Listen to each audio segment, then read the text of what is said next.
kemudian dibawa oleh Pak Ali Sastro Amijoyo ke konferensi selanjutnya, yaitu konferensi Kolombo nanti. Kita akan menuju ke sana.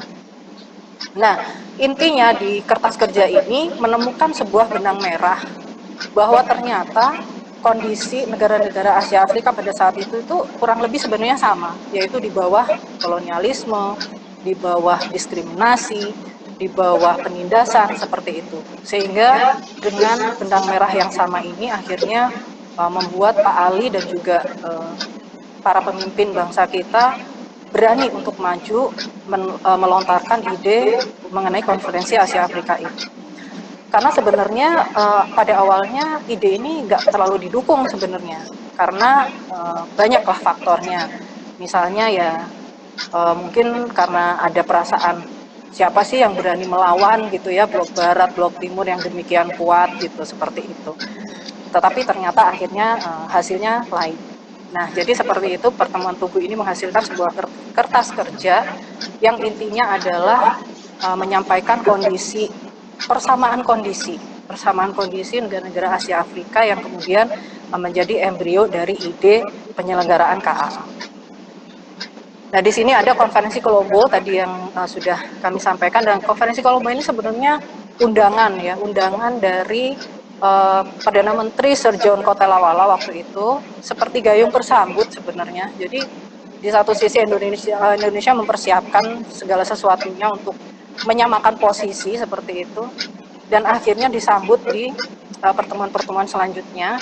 Nah, di sini Pak Ali Sastro langsung menerima undangan dari Perdana Menteri Sir John Kotelawala waktu itu, dan beliau hadir sembari membawa kertas kerja yang dihasilkan dari pertemuan Tugu, yang isinya itu tadi, bahwa menyampaikan bahwa kita punya posisi yang sama sebenarnya, dan kenapa tidak kita bersatu untuk menyatakan posisi kita bersama, seperti itulah. Secara umum seperti itu. Awalnya tidak begitu didukung oleh 4 Perdana Menteri lainnya yang pada saat itu juga diundang oleh Sir John Kotelawala, yaitu Perdana Menteri India Jawaharlal Nehru, kemudian Perdana Menteri Pakistan Muhammad Ali, dan ada Perdana Menteri UNU dari Burma. Nah, kemudian ternyata pada saat diskusi dan segala macam, akhirnya keempat Perdana Menteri lainnya di luar Indonesia ya, pada saat itu dari 5 Perdana Menteri itu, akhirnya 4 Perdana Menteri ini sebenarnya hasil dari Kolombo ini tidak terlalu oke, KAA diselenggarakan, sebenarnya tidak, tapi mereka memberikan kesempatan bagi Indonesia untuk meyakinkan mereka begitu. Jadi intinya seperti itu dari konferensi Kolombo ini. Baik, kalau begitu, kalau memang Indonesia punya ide konferensi ini akan diperluas ke negara-negara lainnya, karena tadinya dari 4 Perdana Menteri yang lain itu usulnya ya cukup kita aja gitu, nggak perlu negara-negara lain, cukup 5 ini aja lah gitu. Tetapi Pak Ali punya pandangan lain, karena bagi Pak Ali ya, dengan adanya kondisi yang sama ini, kenapa tidak kita mengajak negara-negara lainnya juga untuk bersatu dan menyuarakan bersama mengenai perjuangan kemerdekaan bangsa-bangsa di Asia dan Afrika. Nah, jadi konferensi Kolombo memang belum secara final menyetujui penyelenggaraan KA, tetapi memberikan kesempatan bagi Indonesia untuk bisa meyakinkan mereka lagi, seperti itu. Sampai akhirnya Pak Ali itu sempat semacam bergerilya begitu ya, jadi mendatangi negara-negara di Asia dan Afrika pada saat itu. Jadi semacam roadshow gitulah kalau kita sebut ya. Jadi itu adalah upaya-upaya pendekatan Indonesia kepada negara-negara yang kita anggap atau kita nilai berpotensi bisa untuk mendukung ide dari konferensi Asia Afrika. Dan ternyata sambutannya cukup positif dari negara-negara tersebut. Kemudian Pak Ali kembali merumuskan hasil dari hasil pendekatan-pendekatan beliau itu, dan akhirnya tercetuslah ide untuk ini adalah merupakan persiapan yang terakhir sebenarnya, yaitu konferensi Bogor. Jadi setelah Pak Ali bergerilya dan segala macam, kemudian disampaikan kembali kepada keempat Perdana Menteri lainnya, akhirnya mereka setuju untuk mengadakan pertemuan di Bogor, dan inilah yang menjadi cikal bakal terselenggaranya KA pada tahun 55. Karena di konferensi inilah akhirnya kelima Perdana Menteri yang hadir pada saat itu, yaitu dari Indonesia, India, Burma atau Myanmar, Ceylon atau Sri Lanka, dan juga Pakistan, akhirnya setuju untuk penyelenggaraan KAA tahun 1955, dan akhirnya dipilih waktunya adalah tanggal 18 sampai 23 tadinya, tetapi kemudian pada pelaksanaannya diperpanjang sehari menjadi 18 sampai 24. Jadi konferensi Bogor inilah yang menjadi cikal bakal dari penyelenggaraan KAA pada tahun 1955 di Bandung. Nah, ini mungkin sekelumit dari latar belakang dari sejarah KAA, dan sebelum nanti kami akan mengajak ke bagian-bagian lainnya di museum ini adalah hasil dari KAA yang sampai sekarang kami lestarikan, yaitu Dasa Sila Bandung. Nah, saya akan mengajak pemirsa di display Dasa Sila Bandung, dan inilah sesungguhnya nilai-nilai yang kami lestarikan sampai sekarang. Dan nilai-nilai ini adalah nilai-nilai yang sangat universal. Dari 10 ini mungkin bisa kita rangkum, ada 4 intinya adalah yang pertama, penghormatan kepada kedaulatan negara-negara di dunia dan juga kemerdekaan negara-negara di dunia. Kemudian ada nilai-nilai kesetaraan, ada nilai-nilai kerjasama, dan juga hidup berdampingan secara damai atau peaceful coexistence, dan itulah yang menjadi warisan dari konferensi Asia Afrika yang sampai sekarang kami lestarikan di museum ini. Dan ini sudah diterjemahkan dalam Dasa Sila Bandung ini sudah diterjemahkan dalam 29 bahasa negara-negara peserta KAA pada saat tahun 1955. Nah, ada pertanyaan mungkin, atau saya boleh lanjut, Bapak Ibu semuanya? Masih akan kemana nih kalau boleh saya tahu? Kami akan mengajak ke bagian belakang, itu ada beberapa ruang publik, Pak, termasuk nanti ke Aula Gedung Merdeka yang pada saat itu digunakan untuk pembukaan dan penutupan sidang konferensi Asia Afrika. Baik Bu, monggo dilanjutkan saja. Ya baik, terima kasih.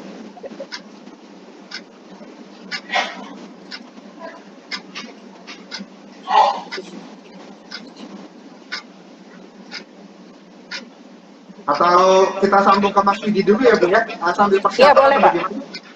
Baik. Mas Widi, jadi kan kita sudah melihat nih sejarah singkatnya atau dari konferensi Asia Afrika, dari mulai persiapan sampai akhirnya ada di konferensi Bogor. Ini kalau boleh saya tahu arsip-arsipnya bagaimana Mas Widi? Kalau kita membicarakan tentang arsipnya ini. Baik, terima kasih Mas Widi. Mohon izin Bu Dahlia ya. Ya silakan. Jadi selamat siang, assalamualaikum warahmatullahi wabarakatuh, teman-teman sahabat arsip dan sahabat museum konferensi Asia Afrika. Jadi Bu Dahlia tadi sudah menjelaskan latar belakang, kemudian peristiwa-peristiwa sebelum terjadinya konferensi Asia Afrika. Nah ini yang menarik Mas Bening, bahwa di Arsip Nasional sendiri kita sudah menyimpan, ya tentunya menyimpan arsip mengenai konferensi Asia Afrika itu sendiri, pelaksanaannya, ya, termasuk dalam persiapannya tadi. Jadi konferensi Pancanegara di Bogor itu juga kita ada arsipnya.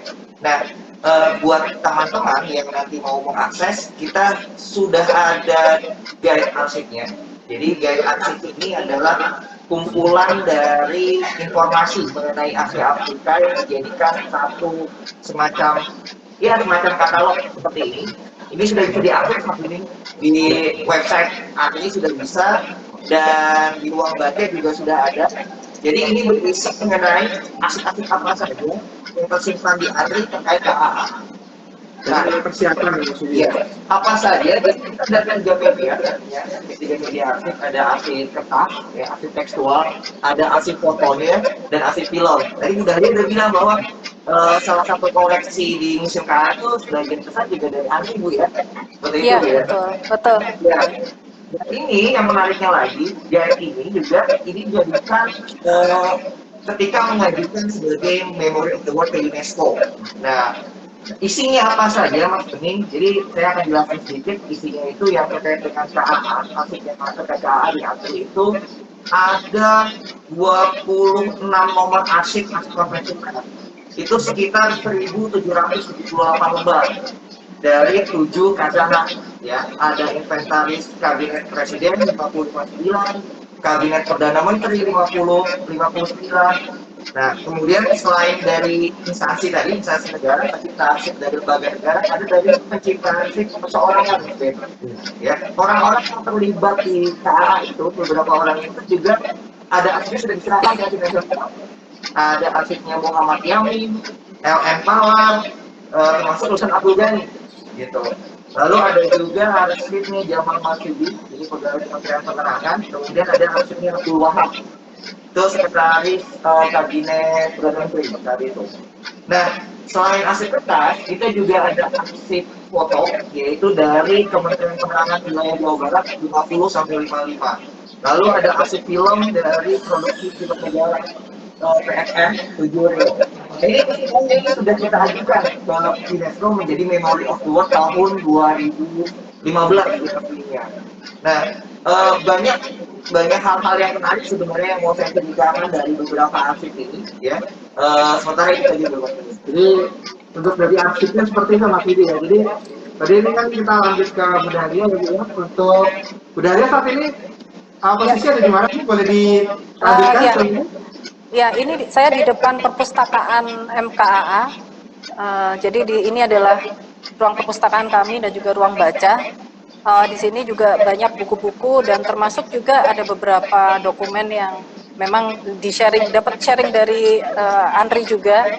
Jadi mungkin sedikit saja ingin mengenalkan, ini adalah perpustakaan. Ada di belakang sana sebenarnya banyak sekali. Tetapi ini mungkin ruang bacanya ya. Jadi ini ruang bacanya, kami juga sudah menyediakan untuk anak-anak. Nah mungkin nanti kalau kita bisa bekerja sama ya Bapak Ibu, misalnya konten-konten tentang sejarah KAA, tapi lebih menyasar ke anak-anak begitu. Misalnya kita buat komik atau apa begitu akan lebih senang lagi. Karena memang untuk yang sejarah KAA ini masih sangat kurang sebenarnya untuk anak-anak ya. Dan tahun ini kami ingin membuat komik yang berkaitan dengan sejarah KAA, jadi lebih ringan juga kontennya. Nah ini adalah perpustakaan kami yang kalau dari sisi judul itu ada sekitar 7.000 judul, Bapak Ibu. Kami memiliki dokumen buku di sini. Kalau eksemplarnya bahkan sampai mencapai 16 ribuan eksemplar. Jadi ini adalah perpustakaan yang KAA. Ya, dan ini ada Braille Corner. Kami juga telah menyediakan aksesibilitas untuk para atau saudara-saudara kita yang penyandang disabilitas, dan ini khususnya untuk sensorik netra. Kami juga telah menyediakan buku-buku braille di sini, termasuk insya Allah besok kami akan meluncurkan pertama kalinya buku sejarah tentang KAA yang kami edisikan dalam huruf braille, sehingga saudara-saudara kita penyandang disabilitas netra juga bisa belajar tentang sejarah KAA, dan juga dalam bentuk audiobook. Jadi kami juga sedang memproduksi nanti ke depannya ini juga besok itu peluncuran braille dan juga audiobook buku sejarah KAA, yaitu The Bandung Connection, dan mudah-mudahan ini bisa menjadi yang pertama kalinya untuk memberikan akses yang setara kepada saudara-saudara kita yang disabilitas netra. Ini kami akan tunjukkan bagian audiovisual kami yang kemarin kami memproduksi audiobook, itu ada di sini. Jadi nanti seandainya ada buku-buku atau tentang sejarah KAA yang mungkin juga bisa dimiliki oleh Andri, juga bisa kita coba kembangkan menjadi buku-buku braille dan juga audiobook. Nah ini adalah ruang audiovisual kami. Dan di situ ada pojok untuk audiobook. Ya. Ya udah. Baik, Bu Dalia. Ya. Boleh tidak Bu? Kalau ini kan ada beberapa pertanyaan dari netizen kami nih. Bahwasanya sahabat kami ingin Ya. melihat untuk ruang utama yang digunakan pada saat Oh iya, pembukaan. Ini sepertinya iya, kan yang menjadi baik. ikon dari salah satu ikon dari Ya, museum betul Pak. Nah, itu ini. Jadi Ya. boleh nggak Bu, kita Ya. diperlihatkan seperti itu? Ya, ya baik Pak. Kami akan mengajak para pemirsa untuk menuju ke ruang utama dari Gedung Merdeka yang juga menjadi tempat dibukanya dan juga ditutupnya sidang konferensi Asia Afrika tahun 55. Nah mungkin sembari perjalanan ini ada ruang galeri yang biasa kita sediakan untuk latihan komunitas. Ya sebentar aja Gin, nanti kita menuju ke aula. Ya, ya baik, ayo Gin. Siap. Nah jadi memang kenapa kami menyediakan ruang untuk komunitas ini, karena khususnya angklung ini memang rutin latihan Bapak Ibu, dan angklung ini menjadi salah satu alat musik yang juga waktu itu dikenalkan pada saat peristiwa konferensi Asia Afrika tahun 55. Nah ini kita menuju ke ruang utama.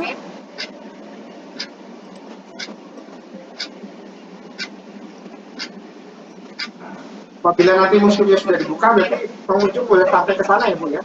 Iya, iya, memang sampai ke sini Pak. Ini adalah tur kami yang terakhir, spotnya ada di sini.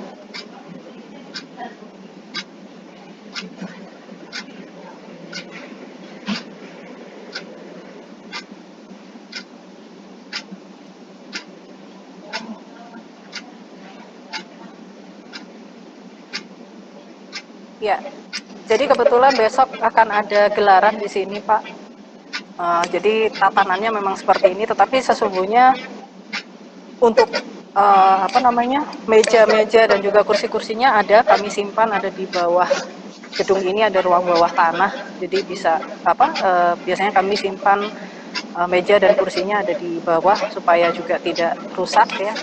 Dan ini adalah ruang utama yang pada saat itu digunakan sebagai sidang pembukaan dan juga sesi pembukaan dan juga sesi penutupan dari konferensi Asia Afrika tahun 1955.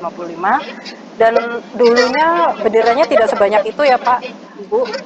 Jadi benderanya itu sekarang ada 109 bendera negara-negara Asia Afrika dan 1 bendera PBB, tapi dulunya itu hanya 29 saja.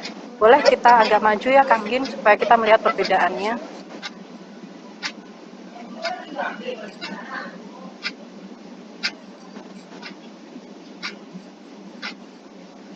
Kalau kita mungkin Bapak Ibu bisa melihat di situ ada perbedaan warna tiang bendera. Jadi yang di depan itu ada warna silver, ada 29 yang warna silver, itu menandakan 29 negara peserta KAA pada tahun 1955. Dan yang tiangnya berwarna kuning atau gold itu adalah negara-negara yang menjadi peserta pada saat KTT tahun 2005 dan 2015. Nah ini juga meningkat sangat pesat dari 29 negara yang pada saat itu tahun 55 pesertanya hanya 29. Sekarang bukan sekarang ya, di 2005 itu ada 106 negara. Kemudian terakhir di 2015 KTT Asia Afrika pesertanya ada 109 negara. Jadi alhamdulillah kita semakin banyak mendapat dukungan dari negara-negara Asia Afrika. Mungkin itu Pak sedikit yang bisa kami jelaskan. Kalau ada pertanyaan silakan Pak. Bapak Denny, silakan. Terima kasih. Ini saya langsung ke Mas Budi dulu kali ya Bu ya. Terima kasih tadi. Kalau memang membicarakan museum konferensi Asia Afrika ini kayaknya nggak cukup nih kalau cuma dijelas kayaknya bisa satu semester nih Bu ya, karena memang menarik sekali. Iya betul Pak. Kalau begitu, iya Pak, betul Pak. Ya, sudah ada informasi belum Bu dari pemerintah daerahnya untuk kapan boleh mulai dibuka kembali untuk masyarakat seperti itu? Belum ada ya Pak sebenarnya, tetapi mungkin nanti coba kami bicarakan lagi dengan kan tentunya kalau museum ini kan ada komunitas asosiasi museum ya Pak ya, asosiasi museum daerah tentunya. Kami akan coba bicarakan lagi apakah kalau memang kami sudah siap dengan protokol kesehatan, apakah memang akan diizinkan untuk buka lagi? Karena sebenarnya kalau dari penerapan prokes kami sudah siap, termasuk pembatasan jumlah pengunjung memang Pak. Karena kalau nggak dibatasi memang MKAA atau museum KA ini memang akan sangat banyak, sehari bisa ribuan. Dan mungkin karena kami juga gratis ya Pak ya, museum ini tidak berbayar, jadi siapapun bisa masuk, bisa belajar di sini, dan memang itu menjadi prinsip dari kesetaraan untuk akses pendidikan Pak. Jadi memang itu yang harus kami siapkan sebelum nantinya memang kami akan diperkenankan untuk buka lagi. Gitu. Baik, Bu Dahlia. Menarik sekali kolaborasi kali ini. Sebelumnya saya ingatkan kembali nih kepada sahabat arsip untuk dapat berpartisipasi dalam acara ini dengan cara langsung komentar saja di IG Live-nya, atau bisa juga direct message atau DM ke akun Arsip Nasional atau ke Asia Afrika Museum. Nanti untuk tersedia 2 interaktif terbaik akan kami pilih untuk mendapatkan hadiah 2 buah t-shirt dari aktivis.id seperti yang sudah ada di sini. Nanti jangan lupa untuk berpartisipasi karena di akhir acara nanti akan dipilih 2 yang beruntung. Baik, Ibu Dahlia, saya langsung ke Mas Rudi ini untuk diskusi. Untuk tadi kan kita sudah lihat nih rangkaian museum ini dari mulai lobby sampai di akhirnya adalah di ruang fenomenal ini. Kalau dari segi antiknya sendiri bagaimana Mas? Ini menggambarkan ruang fenomenal ini apakah seberapa banyak kita punya arsipnya Mas? Ya, terima kasih Mas Beni. Jadi di Kasanah Arsip Foto Campaign wilayah Jawa Barat itu banyak sekali menggambarkan, ya foto-foto menggambarkan bukan hanya pada saat peristiwa konferensi Asia Afrika berlangsung, tetapi ada persiapannya. Nah ini kan beberapa foto yang menarik, contohnya adalah bagaimana ketika Soekarno itu datang melakukan inspeksi langsung ya, pada tanggal 7 April. Nanti saya bisa mau memperlihatkan contoh arsipnya ke teman-teman ya, contohnya. Nah ini kita bisa lihat di sini. Baik, nah ini saya langsung aja ke depan ya. Nah ini teman-teman. Nah ini ketika Soekarno menginspeksi langsung gedung yang akan dipakai, gedung kemudian nama awalnya kemudian diganti di gedung Merdeka. Jadi karena peristiwa ini dianggap sangat penting, ya. Kalau kita tahu kan ini peristiwa konferensi pertama kulit berwarna, betul.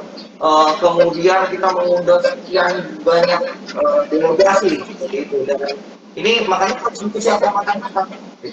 Tadi sudah kita pas ini ketika konferensi Bogor ya itu sekitar Desember ya, Desember 54 bulan sebelum itu kita persiapkan segala ya, mulai dari akomodasi, mulai dari kendaraan, mulai dari pengamanan itu semua dipersiapkan. Padahal saat itu kita baru 10 tahun merdeka ya. Kemudian kondisi ekonomi masih belum stabil, kondisi keamanan saat itu masih ada di ITI Jawa Barat. Jadi belum kondisi juga sebenarnya. Kita beberapa peristiwa yang begitu hebat, tapi dengan segala keterbatasan. Makanya ada beberapa di arsip ada beberapa arsip ditemukan itu yang namanya pandangan pers dari Amerika. Itu ada di arsipnya kabinet presiden. Kabinet Perdana Menteri 59. Jadi reaksi pers Amerika terhadap penyelenggaraan yang nanti yang dilaksanakan oleh konferensi Afrika. Jadi mereka meragukan. Kalau bahasa sekarangnya udah dinyinyirin dulu. Wah ini kayaknya nggak bisa berkembang itu. Di campaign Jawa Barat itu diperlihatkan bagaimana persiapannya itu luar biasa. Pertama tadi Soekarno datang berkunjung. Kemudian persiapan dari wah ini siapa tuh alat nanti buat para wartawan yang akan meliput tuh dari jawatan PTT dulu. Kemudian kita mau membicarakan apa namanya kesenian, pameran-pameran dan sebagainya. Termasuk kami yang dilakukan oleh budaya yang belum sudah diperkenalkan saat itu. Ya, ini contohnya. Saya bisa menampilkan ini adalah nah ini jadi ada hal yang menarik sebenarnya KA ini bukan berbicara hanya soal politik, tetapi juga kita berbicara tentang diplomasi budaya dan ekonomi, Mas Bening. Ya. Ketika penyelenggaraan KA itu pun terlihat dari foto ini, ada pameran tentang batik seperti itu. Kemudian ada terkait dengan pameran produk-produk lokal, Mas Bening, ya. Jadi ada foto yang menarik juga.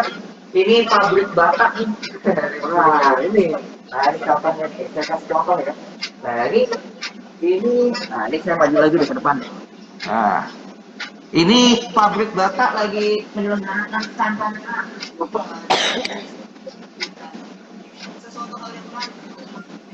Jadi persiapan yang terletak dari hasil foto yang kita miliki dan selain itu, selain hasil foto juga ada hasil filmnya, ya, hasil film yang kemudian digunakan oleh Museum Profesi Asia Afrika untuk sebagai media juga untuk koleksi di Museum KA, begitu Bu ya?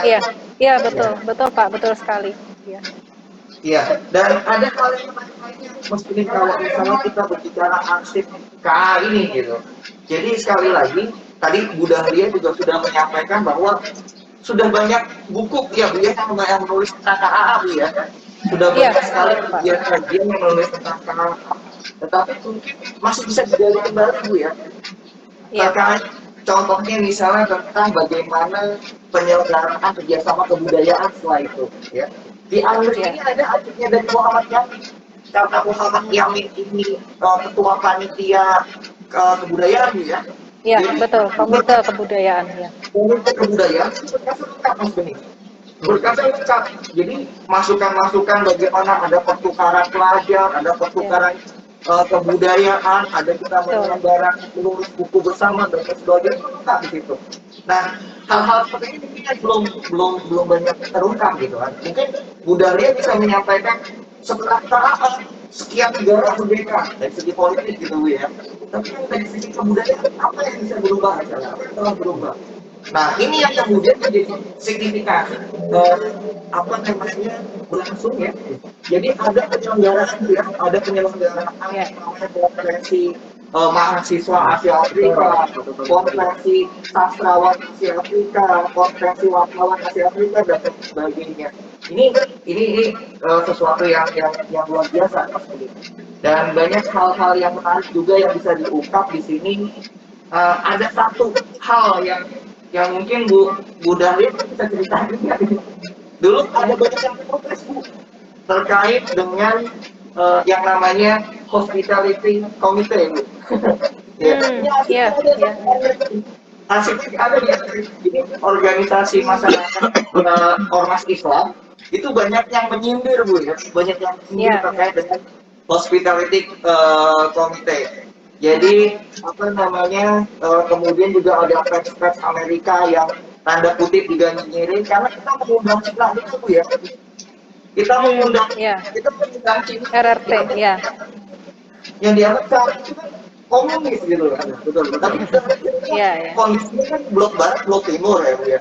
Amerika dengan Soviet, komunis dengan kapitalis, betul. Tapi kita mengundang Cina gitu kan. Wah ini juga banyak yang menentang gitu. Di takutnya nanti di arsip ini ya dituliskan dari pers Amerika itu jadi ajang Amerika untuk ajang Cina untuk ya menyebarkan komunisme gitu. Wah itu akhirnya kita bisa ada perdebatan juga di antara negara-negara sponsor undang apa enggak gitu kan.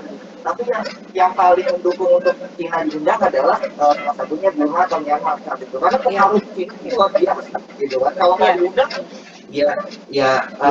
nggak besar nanti. Itu beberapa hal contoh yang arsip yang menarik yang bisa saya sampaikan ya. Nanti mungkin kalau teman-teman mau lebih lanjut baca lagi arsip ini bisa nanti ya Mas. Betul.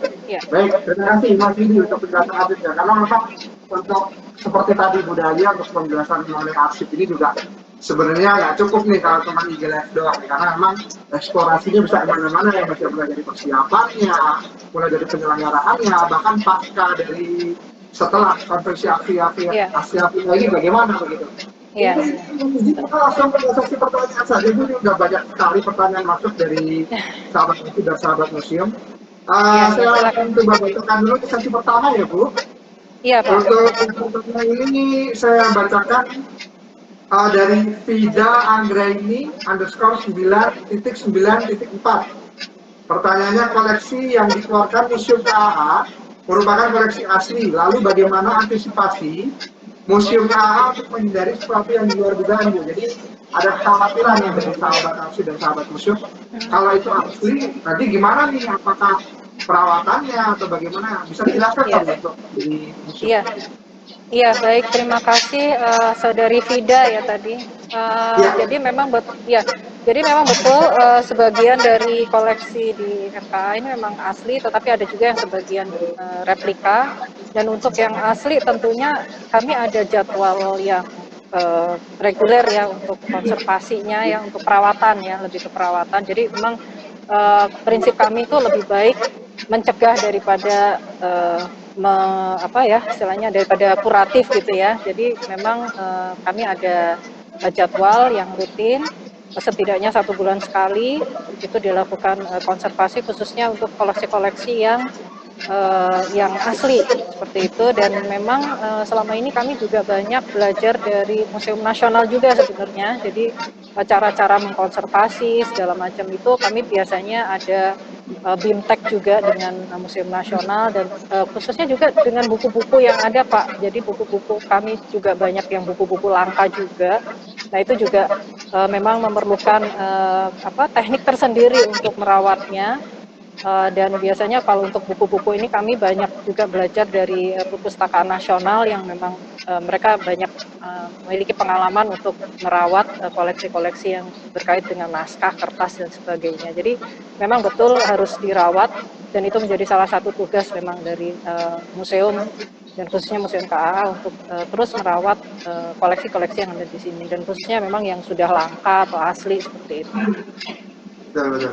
Baik, terima kasih, Bu. Kalau begitu bisa nggak nih kalau kondisinya disamakan nih, Mas? Jadi kalau misalkan tadi kan dari museumnya nih, kalau dari arsipnya bagaimana, Mas? Apakah arsip-arsip asli ini bagaimana cara biar menjaga ini agar tetap gitu? Baik, terima kasih Mas Bening. Jadi ya ini sudah menjadi tugas arsip nasional ya untuk bisa menjaga, melestarikan dan menyajikan kepada masyarakat arsip-arsip yang tersimpan di arsip nasional.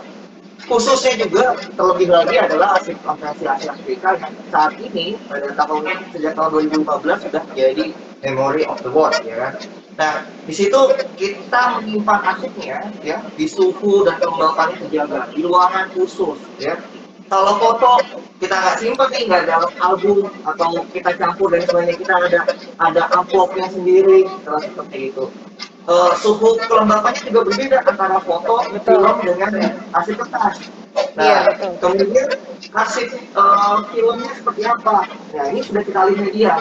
Kita sudah digitalisasi, ya. Kalau dulu bentuknya hari, sekarang sudah dalam bentuk digital seperti itu. Jadi sudah bisa diakses lebih mudah seperti itu. Nah, yang filmnya itu seperti apa? Itu tetap kita amankan, Mas Doni. Jadi tetap kita bersihkan dengan secara berkala seperti itu. Dan pastinya terkait pengamanan, Mas Budi. Pengamanan itu kan bukan hanya pengamanan informasi ya, artinya akses orang itu nggak sembarangan untuk bisa mengambil arsip. Kan beda dengan buku ya. Kalau buku di perpustakaan biasanya orang bisa ngambil minjem langsung nih, kalau di arsipnya tidak seperti itu. Akses informasinya, kemudian keamanan secara fisiknya tadi ya itu sudah kita lakukan, kita jaga lah, bisa dikatakan seperti itu dengan cara menyimpan dan termasuk terakhir kita melakukan fumigasi juga untuk mengamankan arsip dari hama seperti itu. Itu Mas Ri. Baik Bu Dahlia, kita lanjut ke pertanyaan berikutnya ya Bu. Iya Pak. Baik, ini untuk pertanyaan berikutnya dari Yayan WR. Ini untuk hasil KAA, apakah memberikan dampak progresif terhadap keadaan politik kala itu bagi negara-negara peserta KAA? Jadi dampak politiknya apa nih Bu kira-kira Bu dari peserta-peserta konferensi Asia Afrika? Iya, jadi memang pasca dari penyelenggaraan KAA ini banyak banyak bangsa-bangsa yang akhirnya bangkit berani ya, lebih berani untuk memperjuangkan.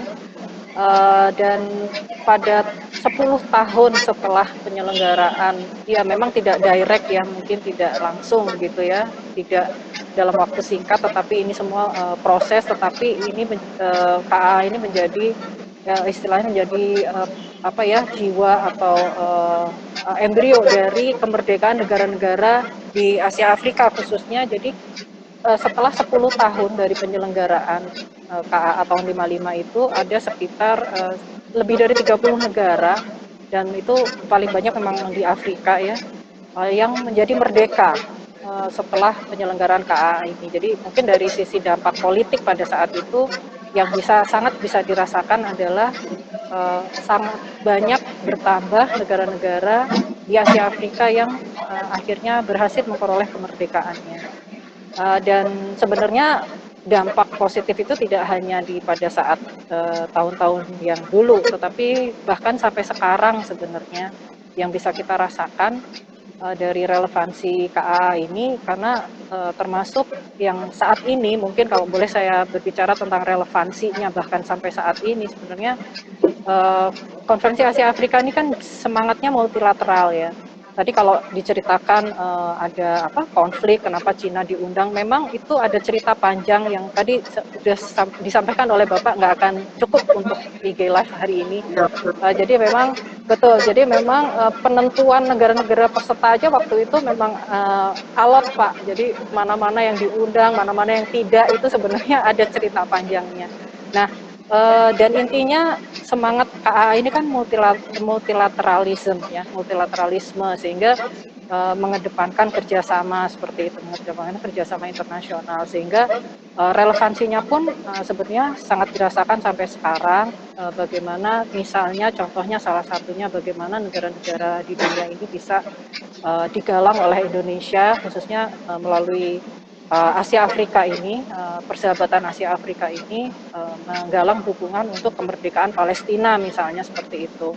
Kemudian di sisi lain dampak terhadap Indonesia sendiri sebenarnya, di mana Indonesia dengan track record ini, karena Indonesia sudah pernah menyelenggarakan sebuah konferensi besar dan dampaknya pun besar terhadap negara-negara Asia Afrika, akhirnya Indonesia sendiri itu sering mendapat dukungan dari negara-negara Asia Afrika di PBB, sehingga seperti pencapaian Indonesia sebagai sebagai anggota tidak tetap Dewan Keamanan PBB tahun kemarin ya, tahun 2020, kemudian sekarang pun menjadi anggota Dewan HAM PBB, itu tidak lepas dari dukungan negara-negara Asia Afrika di PBB yang memang mereka punya ikatan emosional sejarah gitu dengan Indonesia, khususnya pada saat penyelenggaraan KAA pada tahun 55 gitu.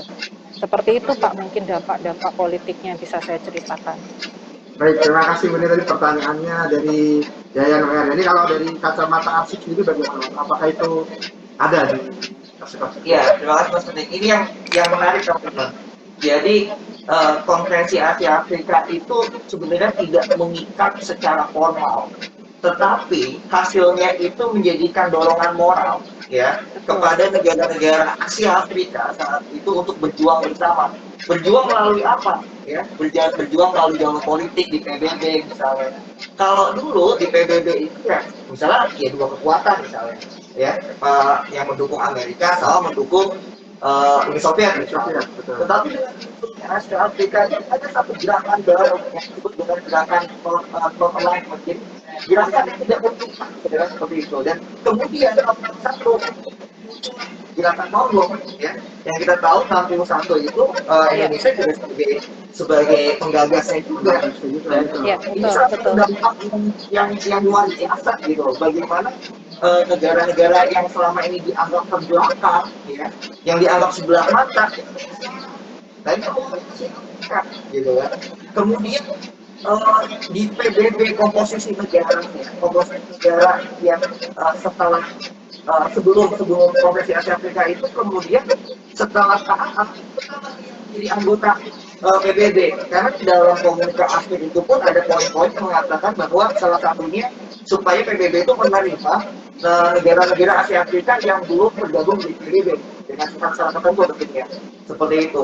Nah kemudian, nah ini tadi kita kira GMB, ini arsip nasional juga sedang mengajukan arsip data memblok ini juga menjadi memory of the world, ya. Kenapa arsip KAA itu menjadi memory of the world? Berarti peristiwa ini memiliki dampak yang luar biasa terhadap dunia tadi itu. Ya. Kemudian kita juga mengenal misalnya kerjasama selatan-selatan. Ini juga dampak dari peristiwa KAA. Betul. Kita mengenal bagaimana perjuangan di Afrika misalnya seperti itu. Ini juga nilai-nilai yang dibawa tersebar ya dari para delegasi ini ke wilayahnya, ke negaranya masing-masing. Ini luar biasa sebenarnya. Kemudian tadi sudah lihat juga mengatakan bahwa di tahun 2005 ya, kita menyelenggarakan 50 tahun KAA yang di situ kemudian mengadakan apa namanya Asian African Strategic Partnership ya. NAASP Pak, New Asian African Strategic Partnership ya betul. Nah, itu mempromosikan yang namanya kerjasama ekonomi, politik, budaya. Dua intinya apa? Yang tadinya 29 kerjasamanya ini 29 negara, tahun 2005 sudah bertambah ya tadi jadi sekian ratus ya. 106 ya. 106. Ini kan luar biasa ini 10 tahun ya, 40 tahun itu masih sangat relevan ya lihat bagaimana kita menghadapi permasalahan global, bagaimana dulu juga tadi makanya budaya menjelaskan KAA itu membantu misalnya Al Jazair ya sedang berjuang ya.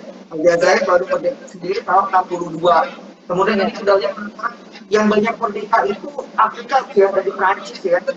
Kalau itu ada Senegal, Mali, Madagaskar, itu tahun 60 menurut kita. Semangatnya itu kan pasti dibawa dari Asia Afrika tahun 55.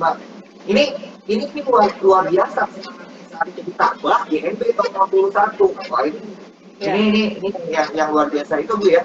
Jadi dari segi arsip itu juga sangat relevan gitu. Ada peristiwa-peristiwa yang kemudian hari mengikuti seperti itu ya. Itu Mas Bani. Baik. Satu pertanyaan terakhir Bu Dahlia. Ini dari Melia Ros. Menurut tantangan terbesar dari Museum KAA saat ini apa? Jadi nanti tantangan terbesar dari Museum KAA dan tantangan terbesar dari Andri ya untuk arsip atau tentang partisipasi Afrika. Silakan Bu. Iya. Baik, terima kasih Mbak Amelia Ros. Jadi memang tantangan mungkin lebih ke bagaimana sejarah dan sejarah KAA dan juga nilai-nilainya itu bisa populer mungkin ya di kalangan masyarakat karena mungkin belum terlalu banyak juga yang memahami pentingnya sejarah KAA mungkin itu ya karena masih ada mungkin kesan misalnya museum itu hanya sekedar menyimpan barang-barang kuno lama dan nggak ada artinya padahal ini sejarahnya sangat bernilai dan juga banyak hal-hal yang bisa dieksplor dari konferensi Asia Afrika itu sendiri karena dan ke depan memang kami ingin museum ini tidak sekedar menjadi sebagai pelestari sejarah saja tetapi juga sebagai ruang publik yang lebih terbuka yang bisa menjadi pusat kajian juga sebenarnya pusat kajian dari isu-isu Asia Afrika dan itu sangat banyak. Hanya saja mungkin itu tadi tantangannya adalah bagaimana kami sendiri yang ada di MKA ini bisa menyajikan konten-konten sejarah yang mungkin bisa lebih populer gitu ke masyarakat. Tetapi setidaknya sekarang ini yang sudah kami lakukan upayanya adalah kami sudah punya sahabat Museum KAA yang itu sudah kami bentuk sejak tahun 2011 waktu itu. Dan sampai sekarang tadi kalau sempat kita melihat ada yang berlatih angklung, arumba, nah itu adalah bagian dari sahabat Museum KAA dan memang mereka lah juga sebagai agent of untuk mempopulerkan pentingnya sejarah KAA ini dan juga nilai-nilainya dan supaya bisa menjadi inspirasi sebenarnya, supaya bisa menjadi inspirasi kita sendiri sebagai orang Indonesia gitu bahwa ini kan nilai-nilainya sangat bagus ya. Tidak hanya sekedar untuk Indonesia, tetapi bagaimana Indonesia bisa berperan di dunia seperti itu, dan itu harus berkelanjutan seperti itu. Jadi mungkin itu tantangannya lebih ke bagaimana kami di sini bisa lebih mempopulerkan konten-konten dari sejarah KA ini untuk bisa dirasakan relevansinya gitu di masa yang sekarang. Mungkin seperti itu Pak, secara umum ya, meskipun mungkin banyak hal lainnya yang juga Baik, menjadi catatan kami juga gitu. baik. Terima kasih. Kalau dari Mas Yudi gimana Mas? Dari arsip nasional tantangannya apa nih? Baik, terima kasih Mas Beni. Ada dua hal sebenarnya. Yang pertama adalah kita sudah memiliki arsip yang sudah diakui oleh dunia. Ya. Nah, setelah diakui menjadi Memory of the World oleh UNESCO ya, yang jadi milik dunia, lalu ini yang ditantangkan. Lalu mau apa kita? Nah, ini tugasnya unit yang Mas Bening ya. Ya, bagaimana tadi budaya juga mengatakan bagaimana ini bisa masyarakat itu bisa memahami. Ya, jadi ini yang sangat pentingnya. Bagaimana masyarakat bisa tahu bahwa di arsip nasional ya, tanda kutip masterpiece loh. Harta karun yang luar biasa mengenai satu peristiwa yang luar biasa dan kita menyimpannya menunggu untuk dikaji lebih dalam, diakses lebih dalam, misalnya seperti itu. Menghasilkan tulisan-tulisan yang luar biasa, atau mungkin kalau budaya kita menghasilkan media pembelajaran yang lebih populer dan lain sebagainya. Ini tantangannya karena ya mohon maaf, mungkin kalau misalnya ditanya saat ini ya masyarakat gitu kan, ya mungkin tahu KA ya udah di Bandung selesai gitu kan, KA di Bandung, Petaro hanya itu gitu kan. Padahal nilai-nilai itu yang perlu diinternalisasi ya. Betul, Bagaimana betul, kita membaca semangat ya, semangat dari bagaimana penyelenggaraannya, semangat bersatu, semangat bagaimana hasil komunikasi akhirnya misalnya di situ, itu yang selama ini kita masih kurang gitu kan. Ini motivasi budaya ya, bahwa ini masyarakat juga perlu tahu bahwa dasar sila Bandung itu kan 10 ya, ada 10 dasar sila Bandung itu tercantum dalam komunika akhir. Nah, komunika akhir itu, ini kalau teman-teman sahabat museum dan sahabat arsip nasional mau membaca, di museum ada ya, di museum ada, di arsip nasional ada, di Kasana Muhammad Yamin, ya, di Kasana Muhammad Yamin itu nomor 176 itu ada komunika akhir, ya, jadi semacam kayak hasil akhir konferensi ini. Ada 5 di situ waktu itu. Ada kerjasama dalam ekonomi, kerjasama kebudayaan, hak menentukan nasib sendiri dan hak asasi manusia, permasalahan rakyat penjajah, jajahan, deklarasi mengenai perdamaian dunia dan kerjasama internasional. Dan dasar sila Bandung itu ada 3 poin lima. Poin 5 ini kalau kita baca dari arsipnya Muhammad Yamin, ini juga jawabannya banyak sekali.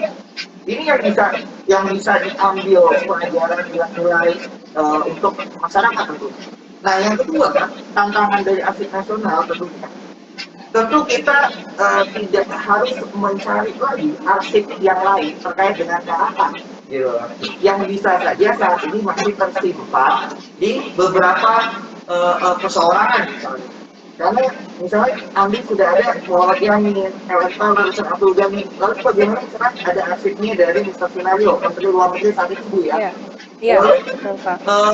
Kita juga bisa menggali lebih lanjut misalnya di Kemenlu seperti apa, apakah masih tercipta arsip KA. Lalu yang paling utama yang tidak penting ini museum KA itu sudah pernah beberapa kali mengundang saksi sejarah ya. Mengundang saksi sejarah para pelaku sejarah dari peristiwa KA. Nah, ini ahli juga bisa melihat sebagai sejarah lisan, oral history. Jadi kita bisa menemukan sejarah lisan, kemudian kita simpan informasinya di arsip nasional buat anak cucu kita ke depan. Gitu Mas Ken.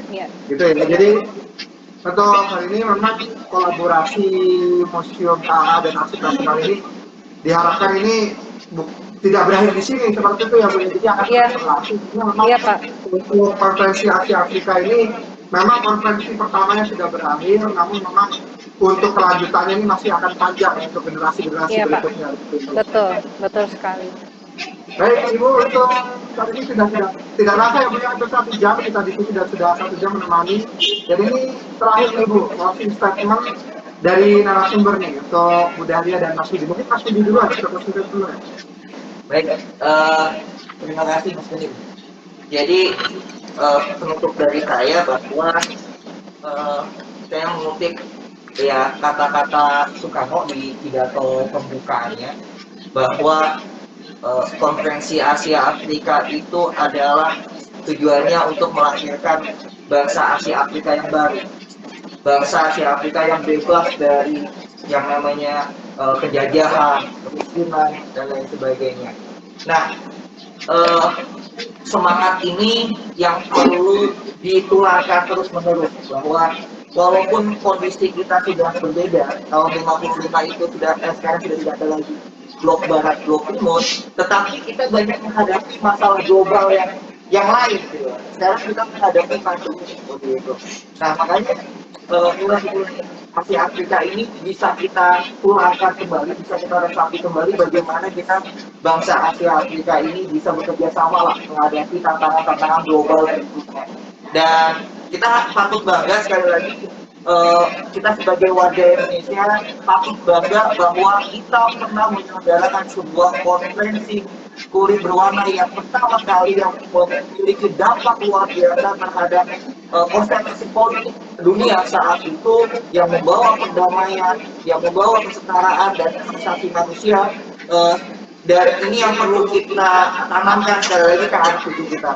Dan yang kedua adalah menarik masyarakat untuk berkunjung ke arsip nasional, ya, untuk mengakses arsip Asia Afrika, konferensi Asia Afrika seluas-luasnya untuk mengkaji, menulis dan menghasilkan karya-karya yang bisa dinikmati oleh masyarakat lainnya. Sekian, Mas Budi. Baik, terima kasih. Closing statement. Silakan Bu Dahlia, apa Bu? Closing statement-nya. Iya, terima kasih. Tadi sebenarnya sudah panjang sekali dari Pak Widi, dan memang intinya adalah bahwa sejarah dari konferensi Asia Afrika ini sangat penting dan juga penting untuk diketahui oleh generasi muda yang sekarang, karena bukan sekedar penyelenggaraannya tetapi sebenarnya inspirasinya, Pak. Jadi mungkin itu yang ingin kami juga sampaikan, bahwa pentingnya untuk mempelajari sejarah Asia Afrika, konferensi Asia Afrika ini, baik tadi sudah disebutkan bisa dipelajari banyak sekali bahannya di ANRI, dan juga di sini kami juga ada perpustakaan. Sekiranya ada yang berkunjung di Museum Konferensi Asia Afrika juga bisa mengakses perpustakaan kami, dan begitu banyak cerita-cerita tentang sejarah konferensi Asia Afrika, dan itu sangat penting diketahui oleh generasi muda, lebih kepada inspirasinya.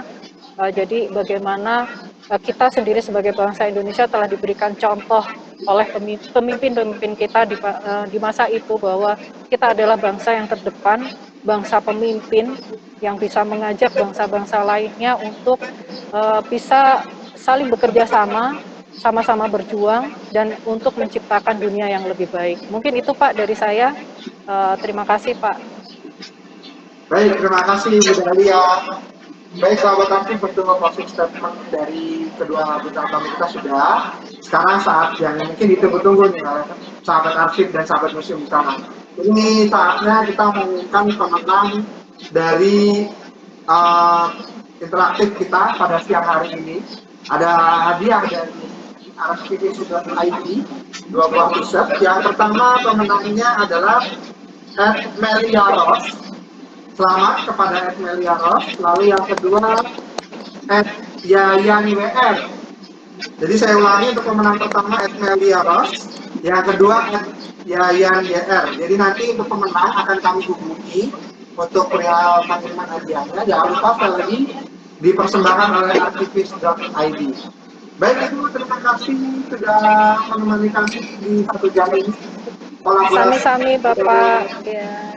Instagram dari Arsip Nasional dan Konferensi Asia Afrika Museum. Jadi untuk saat ini terima kasih untuk bintang tamu yang sudah bersedia hadir di Ngobrol hari ini.